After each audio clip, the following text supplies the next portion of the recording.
Middle East AI News, December 16th. Welcome to Middle East AI News. December 16th. Here's a summary of some key Middle East technology stories from the week. For more detail, more stories and lots of useful links, check out the full text version of Carrington Malin's LinkedIn newsletter.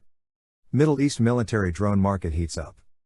In common with many others around the world, Middle East defense departments are increasing military spending on UAVs, that is unmanned aerial vehicles, or drones, changing military strategy, and presenting both new advantages and new threats.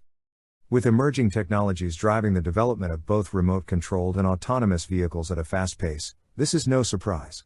However, it's becoming clear that new UAV technologies are also opening up market opportunities for manufacturers to succeed in competition with the world's top, and long-established, defense exporters. The US, of course, has long enjoyed the lion's share of the Middle East's defense market, and that's not likely to change in the foreseeable future. That said, UAVs, AVs or autonomous vehicles, and USVs or unmanned surface drones are one area of production where more emerging defense players may have a chance. Egypt, Saudi Arabia and the UAE all have national initiatives to increase the percentage of local defense production, compared with imports. In line with this, all three have military drone development programs. Abu Dhabi defense conglomerate Edge Group first demonstrated its QX prototypes for vertical takeoff and landing or VTOL drones for use as loitering munitions, or kamikaze drones, in 2020. This year, the group introduced a family of 6 QX drones developed to meet the needs of the UAE Armed Forces. QX models 1 to 5 are kamikaze drones designed to carry payloads of half a kilogram through to 25 kilograms, while the QX6 is a fully autonomous vertical takeoff and landing UAV able to deliver a payload of 150 kilograms to remote and inaccessible locations, with both military and commercial applications. In Saudi Arabia, a number of agreements have been signed during the past few weeks to manufacture the SkyGuard UAV system, developed by the Prince Sultan Defense Studies and Research Center. SkyGuard is capable of carrying out surveillance and reconnaissance missions at altitudes of up to 18,000 feet with a maximum payload of 50 kilograms, and can be produced in several configurations. Meanwhile, earlier this year, 2 Saudi manufacturers confirmed that they had started produce Turkish, medium-altitude, long-endurance drone Karayel, SU under license. As with all defense sales, diplomacy also plays a role in drone buying. The thawing of relations between the UAE and Turkey have opened up the possibility of UAE orders for Turkey's medium-altitude long-endurance UAV, the Bayraktar TB2. After being tested in Libya, Syria, and Ukraine, the Bayraktar now seems to have become the military drone du jour, with increasing sales across the Middle East and Africa, repeat orders from Ukraine and even the United Kingdom considering the UAV. This week, Iraq's defense minister confirmed that the country had earmarked $100 million for buying the Turkish drone. With this UAV production developing very fast, with so many potential players, it's hard to predict what the relevant segments of the Middle East defense market might look like in 2 to 3 years' time. However, with UAV opportunities growing for sales to air, land and sea defense forces, in the short term, it looks like there's something for everyone. KU and Lockheed Martin to collaborate on computer vision project.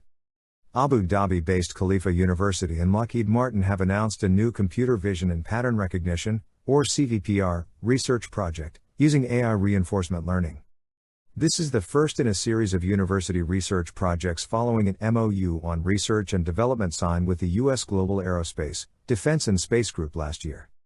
The new CVPR research project will create a framework to integrate computer vision, machine learning, and expert systems, capable of accurately locating markings and symbols on aircraft and, potentially, marine craft.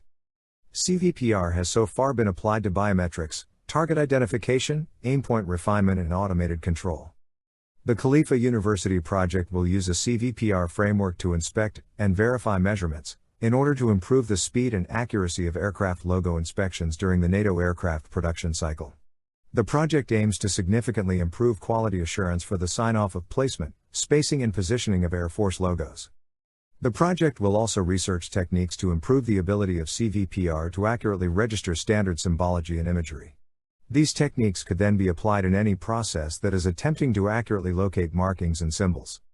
The ongoing partnership between Khalifa University and Lockheed Martin is expected to create unique R&D opportunities, help evolve the country's research ecosystem and increase the pipeline of highly skilled aerospace, defense, technology and security engineers. Machine intelligence, autonomy, microelectronics, structural and thermal materials, and air vehicles were all identified as potential areas of research in the 2020 agreement. UAE National AI Training Program graduates 240 students. His Highness Sheikh Mohammed bin Rashid Al Maktoum, Vice President and Prime Minister of the UAE and ruler of Dubai, honored the 240 graduates of the second and third cohorts of the Artificial Intelligence Program at Expo 2020 Dubai this week. It's not so much the numbers that impress, nor the details of the training. It's the commitment and drive of the UAE government to upskill the nation and build capacity to cope with the demands of the AI race. One of the first to announce a national AI strategy in 2017, the UAE was quick to identify the scale of the change management challenge ahead. There's no point whatsoever in trying to create transformational projects using the latest technologies, if the majority of your public sector employees become bystanders, or worse, obstacles. So, how do you build AI capacity nationally? The AI program's participants came from 90-odd local and federal government entities. All those participants now bring a new perspective to their organization and, one would hope, will now understand a little more about, and think about government transformation initiatives a little differently. No one is going to come away an AI expert from a 3-month course, but if that new level of knowledge and understanding helps replace friction with focus, then that's real progress for the digital transformation of government. Launched in 2019 with the aim to train UAE nationals and enhance their skill sets, the Government AI Training Program is a joint collaboration between the UAE National AI Program and Kellogg College, University of Oxford. These are the top stories for this week. Do scroll through the full Middle East AI news on LinkedIn to read more about these stories and other breaking emerging tech news from around the region. Thanks for listening.